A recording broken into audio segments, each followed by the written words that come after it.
Welcome, everyone. So that was cool walk-up music, wasn't it?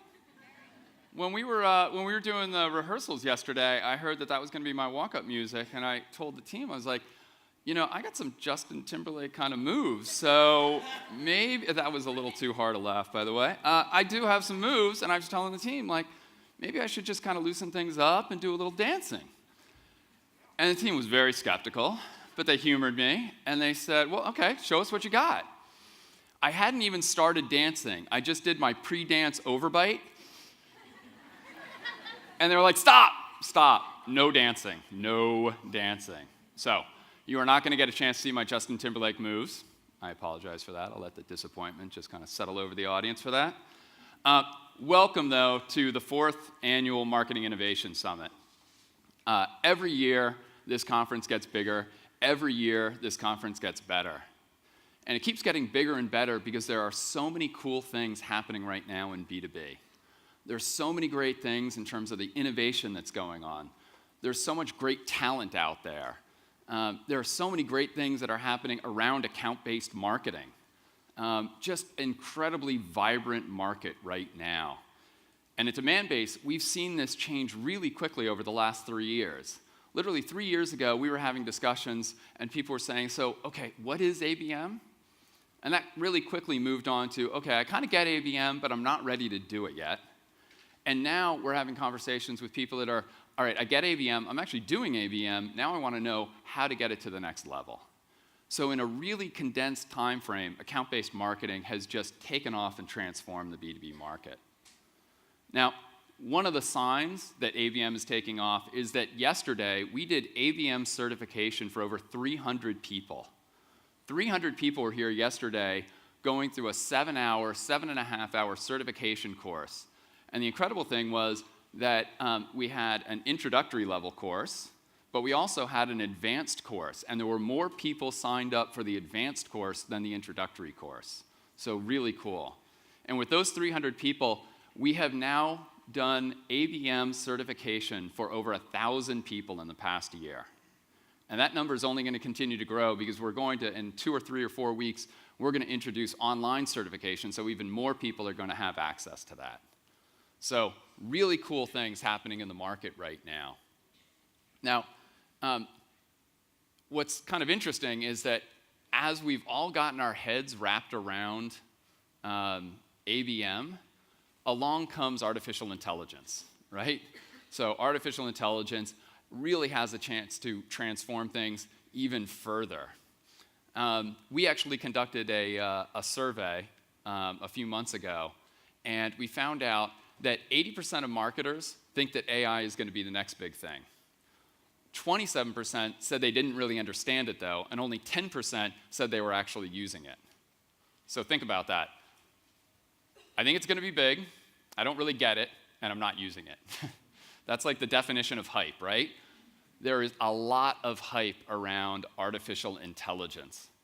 I was actually having a conversation a few months ago with a journalist, and he was asking me questions about, what do you think the long-term potential of AI is, and what do you think the trends are, and what are your predictions for it?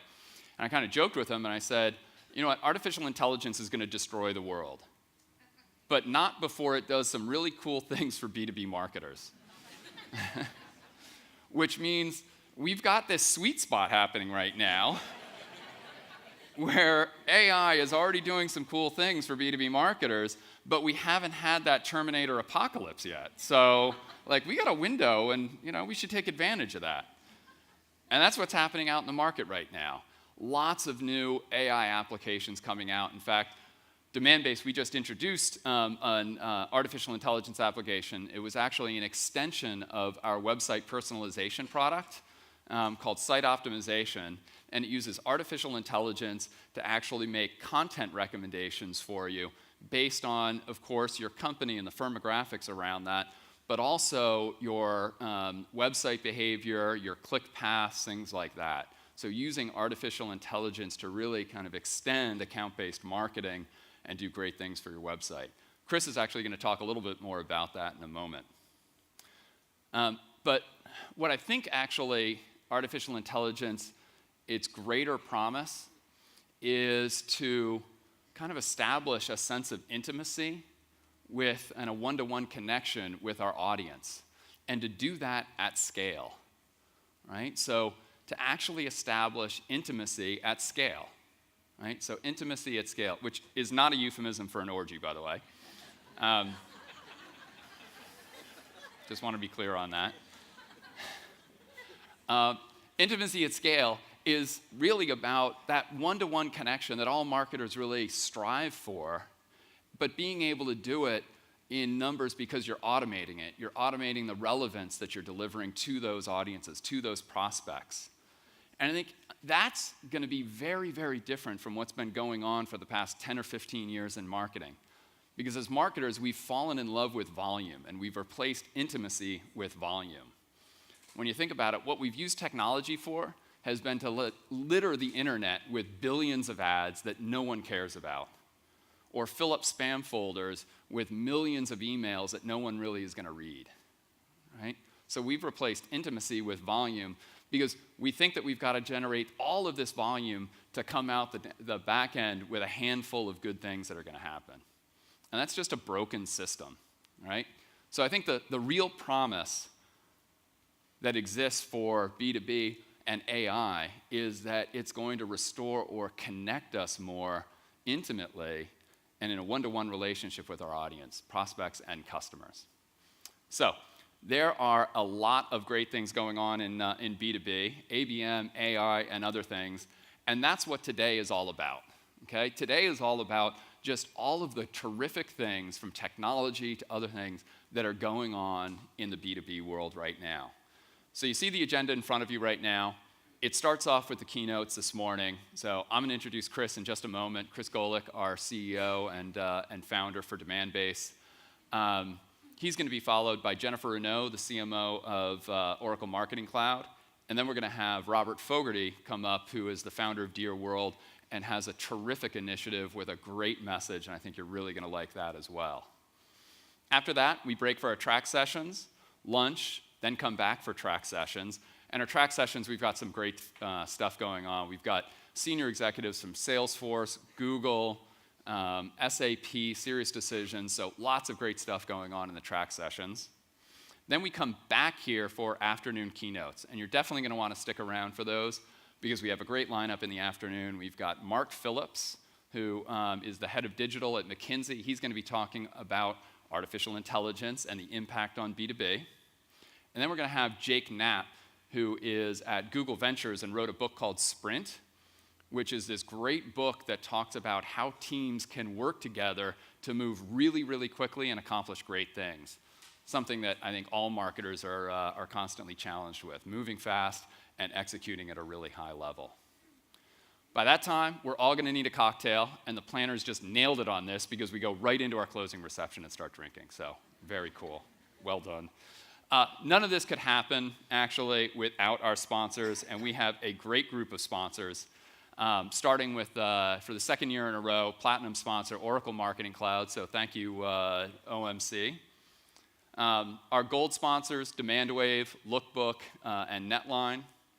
Our silver sponsors, Lattice, Radius, and Marketo. And then our media partners, Martech Advisor and Demand Gen Report. All of these guys have booths downstairs where we're going to have lunch and do all of those things. Please stop by the booths. They've got really cool things to show you, and I think you'll be really interested in what they've got to offer. So, thank you to our sponsors. So now I want to introduce Chris Golec, the founder and CEO of Demandbase. And really, all you need to know about Chris is that on Glassdoor, he has a 99% CEO approval rating. Literally 99%. My immediate family wouldn't give me a 99% approval rating. They'd be like, 87, B+, maybe on a good day. 99%, really, I mean, that's unbelievable. And he's totally earned it. The other thing that you should know about Chris is he's so humble that if I had told him that I was going to introduce him this way, he wouldn't have let me do it because, they don't need to know about that. It's, kind of. So, but honestly, that is the type of person, the type of leader he is. So, please join me in welcoming to the stage our founder and CEO of Demandbase, Chris Golec.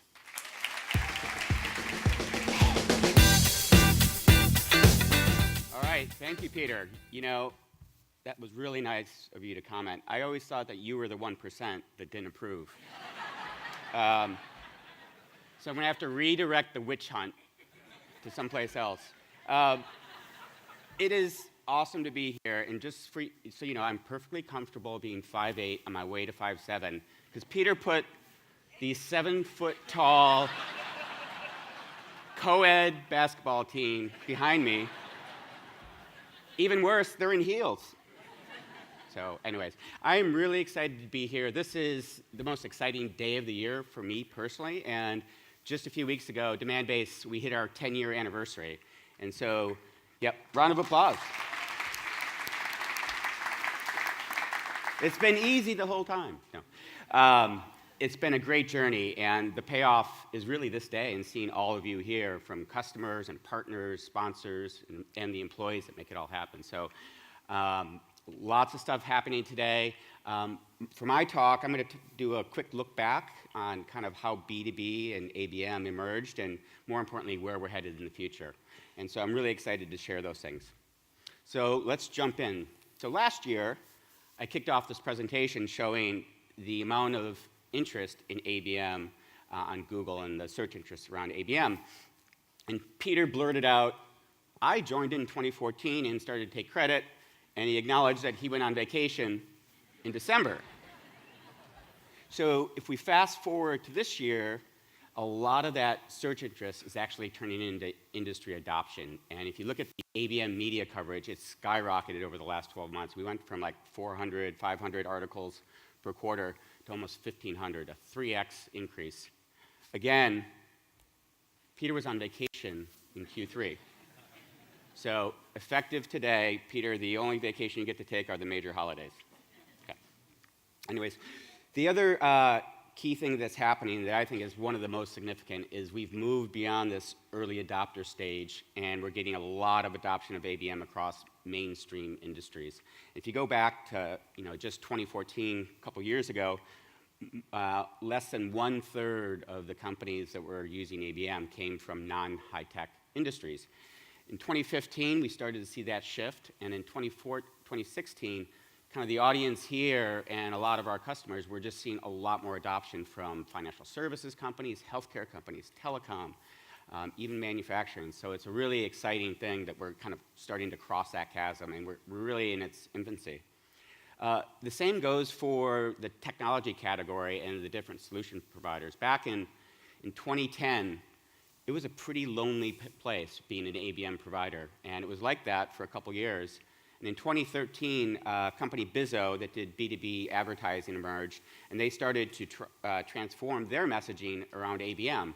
So it was great to have a competitor, it's great to have company, and that kind of went on for a couple years. And in 2015, Bizzo got acquired by LinkedIn, and so they became out of Bizzo. But a number of other companies emerged, like Engagio, Terminus, Insightera, Lattice. Even Dun & Bradstreet changed their brand to lowercase and became an ABM company all of a sudden. And I tried to tell them that like the cool kids are doing all uppercase now. So we'll see what happens. 2016 was also a big year. Lots of companies entered the market. A lot of companies repositioned and messaged. So we really have a big category brewing. And in 2017, I think one of the most significant things, one, we have a lot of the major marketing clouds now creating initiatives, building products, partnering, and really focusing and positioning around B2B and ABM. Second, we have all coverage from all the major analyst firms. It's just now 2 or 3. And third, I think most significant, some of those early adopters of ABM, even large enterprises, they're changing the way they measure marketing. So marketing success is no longer impressions, website traffic, click-through rates, and MQLs. It's about deal velocity, pipeline generation, close rates, the things that sales team cares about. And so it's really exciting to see. So I often get asked, so what's next? What are the big 3 trends that are going to take us forward in B2B? And I kind of break it down to where it came and where it's going. Certainly ABM is a big part of it, but it's important to see how it layers in. So I kind of look at it from what's the amount of customer value we can deliver, and what's the investment in technical sophistication or complexity that has to happen to pull it off. Because this integration of the world of ad tech with marketing tech and sales tech is really, really hard. Because it's completely different technology stacks, and you've got to have kind of the data layer that connects all these things together. And at Demandbase, of course, we started from the very beginning around building account identity data, because all marketing's better if you know who you're talking to, right? But in B2B, that type of data didn't exist. So we started there. We've continued to invest. We've acquired 2 companies over the past 2 years. And today, while we have that account identity, we've also layered in a lot of persona and cookie information. And now we're seeing more than 500 million unique people come through our network and looking at billions of interactions. So it's incredibly powerful data. But data has limited value on its own. You have to figure out what to do with it, right? And that's really where ABM comes in. It provides the software to take that data and turn it into information, right? You gotta have the insights around what's working, what's not working. And today, there's a number of ABM solutions that help you kind of measure and report and what happened. And I think where this is going is later this year into next year, we'll start seeing, God, how do I optimize the performance? How do I control and tweak, and how do I put dials on top of that to make it more successful? The third, and we'll talk a little bit more about this, is AI. How do we take AI and apply it to ABM? But more importantly, AI as a technology is useless unless it's sitting on the type of data that it can learn from and create actions. And so it's really important that these things all interplay together. And as we go down this sophistication path, the value to the customer, all of you, becomes more significant. So I know most of us kind of come at AI with a base understanding, perhaps. A lot of people are starting from the ground floor, so I thought I'd share a little example with you that happened at Demandbase kind of late last year. We had a major customer, multi-billion-dollar company, coming to our office with their executives, and they wanted to hear our innovation strategy for AI in 2017. So we put together this whole presentation, and the title of the presentation was 2017 Innovation Plans with AI, right? And we're getting ready to go, and just before we clicked onto the first slide, the rep whispered into my ear, "I don't know who Al is, but he's not invited to my meeting." Even worse, the rep deleted all the slides with Al. And so this story, though, provided me the inspiration for the things I want to talk about next, and that is giving people a good understanding of how AI can change your marketing world, but also your customer's experience and kind of what's possible in the future. So let's start with a typical B2B website, a fictitious company called Bismotto, right? That navigation should be pretty familiar with all of you. Most of B2B websites are kind of structured around the same kind of taxonomy. When you click on it, there's a lot of choices, right? And you go to industries, there's a lot of choices. And all of us, I heard people at dinner last night lamenting over trying to figure out what is that optimal path to conversion, right? And we're all trying to get that path to conversion, and it happens probably 3% of the time. The reality is the buyer's journey through your site is totally a map and a maze. It's unpredictable. It's absolutely unpredictable. So what I do know is that if you have 10 products, so 10 industries, different types of revenue ranges, different influencers and personas, when you do the math, there's literally millions of different permutations to figure out. And if you're a large enterprise, which a lot of companies here are, there's literally billions. So what I can tell you is that you will get it wrong. It's impossible for any of us to figure out what is that optimal path because it is unpredictable, right? And so what if, though, we had access to billions of B2B web interactions, and we knew for a company their exact interests, and we could essentially hijack that buyer's journey through the process and provide a much more elegant experience and much higher engagement and conversion. That's what AI allows us to do. So I'll show you an example. Let's go back to Bismotto, right? And pretend I'm coming from Goldman Sachs. So today I might see some base level industry personalization, right? 2 to 3 times higher engagement, works really well. But what if I could introduce recommended content for Goldman Sachs when I come, and have that recommended content change depending on the page? In this case, it might include a blog around the financial industry, it might include a webinar, or financial services data. Really, really compelling. We started actually working on this about 5 months ago, and the level of increase of conversions and engagement is up to 10x difference. It's really, really exciting. And yesterday, we made the announcement of our AI personalization solution called Site Optimization, which you can see downstairs. Super exciting. In fact, when we were in beta on this, a company saw it, ServiceMax, that's now part of GE. They were so excited about it, they got into our beta and went live in just a couple weeks. So super compelling story here. So what else is next for AI? I think the buyer's journey is a very important first step. But think about if you're able to discover the companies in market for your products and services long before they even come to your website and long before they even do a keyword search, right? I mean, we're able to do some of this today with looking at what people are saying online by the company, but you read a lot more than you write about, right? So what if you could interpret what people are reading about and draw that back and be able to identify those companies that should be in market for your products and services? Second, being able to identify the influencers and buyers in that company, not just by title, but by their actual interests. So that's a really exciting opportunity that ties together.